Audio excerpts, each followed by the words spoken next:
नमस्कार प्रणाम भाई लोग। हमारा नाम है विशाल यादव और आप देखते हैं भोजपुरी ट्रेंडिंग।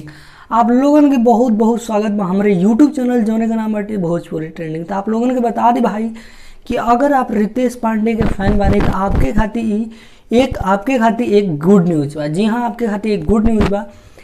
रितेश पांडे के गाना कल आवे वाला बाटे, बहुत ही धमाकेदार गाना आवे वाला बाटे उनका। कल जिया हो जिलेबी कल गाना आवे वाला बाटे आप लोगन के बीच तक। ये गाना के आशीर्वाद प्यार और लाड इतना देवे बाटे कि कुछ ही समय में एक मिलियन व्यू क्रॉस करवावे बाटे। जी हाँ, कुछ ही समय में मिलियन व्यू क्रॉस करवावे बाटे और रितेश पांडे के फैन का आशीर्वाद रही तो ये काम जरूर हो जाए। तो आप लोगों को बता दें कि ये गाना बाटे, गाना का नाम बाटे जिया हो जिलेबी। ये गाना के गौले बना रितेश पांडे और अंतरा सिंह प्रियंका और ये गाना के म्यूजिक दिले बना विशाल भारद्वाज। जी हाँ, ये गाना के म्यूजिक दिले बना विशाल भारद्वाज और ये गाना के लिखले बना दीपक राय जी। तो ये गाना के लिखले बना दीपक राय जी। जिया हो जिलेबी ये गाना का आप लोग पहले टीजर देखी, टीजर देख के ही आप लोगों के दिल एकदम खुश हो जाए। और टीजर देखी उसके बाद हम आप लोगों के फिर मिलत नहीं।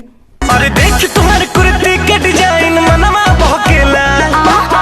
अरे और का होखेला जब पहिनेलु तू जालीदार झला झला झलकेला। अरे जिया हो जिलेबी।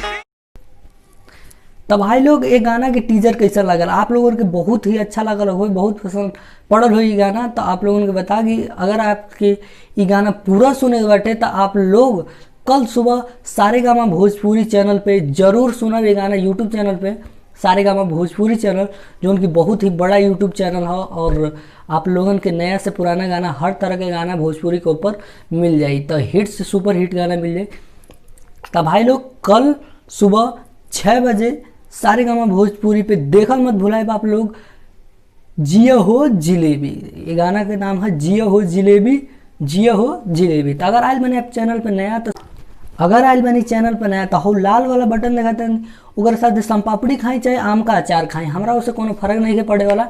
बस ओके दब जाए के चाहिए, डब्बा फेंक के मारी या ओके दबा के मारी, बस दब जाए के चाहिए और अपना आशीर्वाद प्यार दे दी। अगर वीडियो आपके खातिर यूजफुल लगल होके, आपके महत्वपूर्ण लगल होके तो एक लाइक कर दी। तब तक के लिए दी इजाजत। नमस्कार प्रणाम, जय श्री कृष्ण। मिलते हैं नेक्स्ट वीडियो में।